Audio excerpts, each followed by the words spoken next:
Will this thing function back there? Will it function back there? Sure. Okay.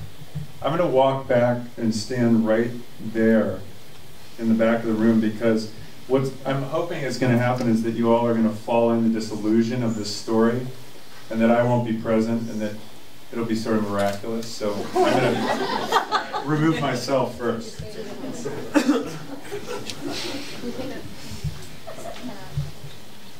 it work? Yes. So you're now listening. No, don't start yet. I just want to say a couple things before I start the presentation. And the first is to thank Lowell, who was incredibly patient with me. I think he got my slides about 15 minutes ago and formatted them and did all the magic that he does. So thank you, Lowell. And Lowell. And I also want to thank CCDC, because we share a similar birthday, and it's been incredibly inspiring to grow up with another group alongside us in this community. And it's just such an incredible community. It's really filled with exceptional people around every corner, and to see the work that Noah's been able to do through CCDC, and to be a part of CCDC on a mild level and hopefully a more extensive level in the years to come as we both grow as organizations is really exciting. And I'm just want to say happy birthday and congratulations to Katie and Jane and everyone involved, and keep doing it. Please keep doing it. One other thing I want to say is, in the introduction he mentioned my degree, which makes me gag. Most times when I hear people say, I have an undergraduate degree from Harvard, and it's in microphysics and all that. That's an important part of this story. So just hold that in mind. Without further ado, we shall begin. There once was an artist, a young man who had completed his training and was filled with inspiration, energy, a satchel full of debt, and of course doubts about what lie ahead. I'll try to get the timing better as we go. He left the academy in the West, picked up his grandmother's abandoned car, and set out into the great abyss of the American landscape.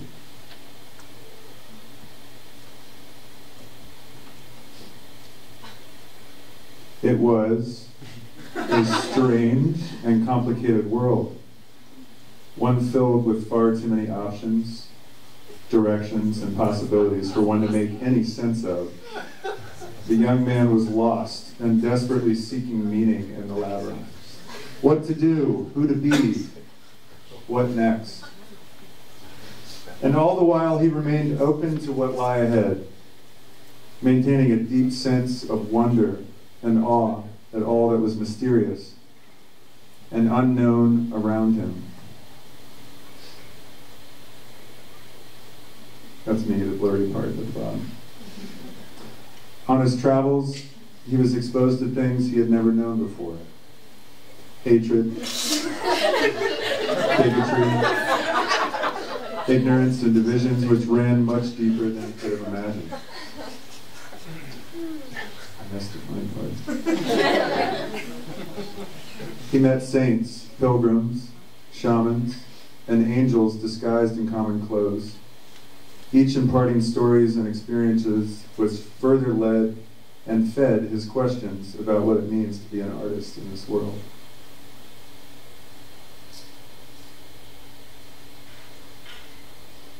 Ultimately, the young man found himself alone, adrift with his medium, seeking solace and purpose for his skills.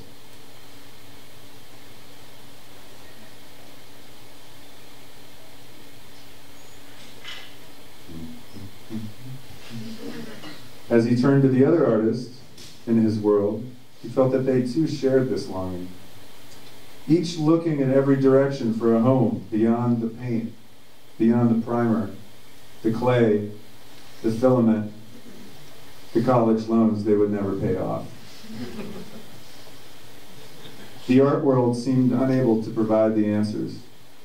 It was a strange and very orderly place with overhead lights, conditions, commissions, and suspicions about whether one's creativity had value. The young artist was in need of connection, a more intimate, cohesive, and humane pursuit beyond the white walls of the art world. He had been taught to adore this world, and also the dirty corners of a studio which he so often ignored. He found solace in his mentors, perusing their libraries, objects, and ideas for clues which might lead him to a new way of seeing. One angel brought love, understanding, and endless inspiration. She opened his eyes to that which he had forgotten. That love and connection are always before us, awaiting our attention as we stand beside them, oblivious to their outstretched arms.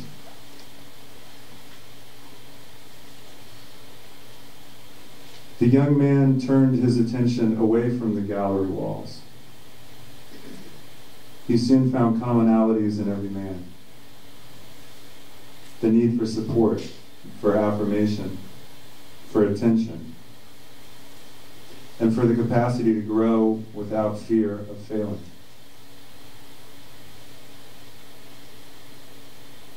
He came to find those who had found joy and fulfillment through service,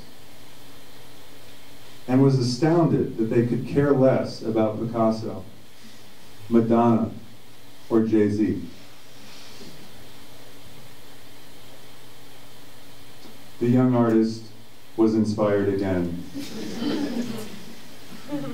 He had an epiphany, and as the clouds broke and the golden light filled his room, he found himself unable to complete the task of pulling his shirt over his head, and he set to work at his desk. He called home, and the celebration began. But the question remained, what now? What to do? Who would help him bring such a vision to life?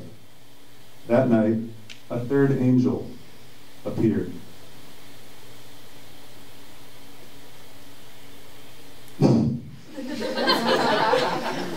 A complex and generous being whose way in the world was like no other the young artist had witnessed before. The angel said, "Come with me! I have a plan! Let us tear this old barn apart and give birth to a new idea." And so they set to work, hammering and wanging and laughing and driving each other batty mad over 5 years of toil and creative wervish. Until that day, that a bridge was born. A place where all artists are welcome, where one could imagine new ways of seeing and practice creative service for all in their community. The end.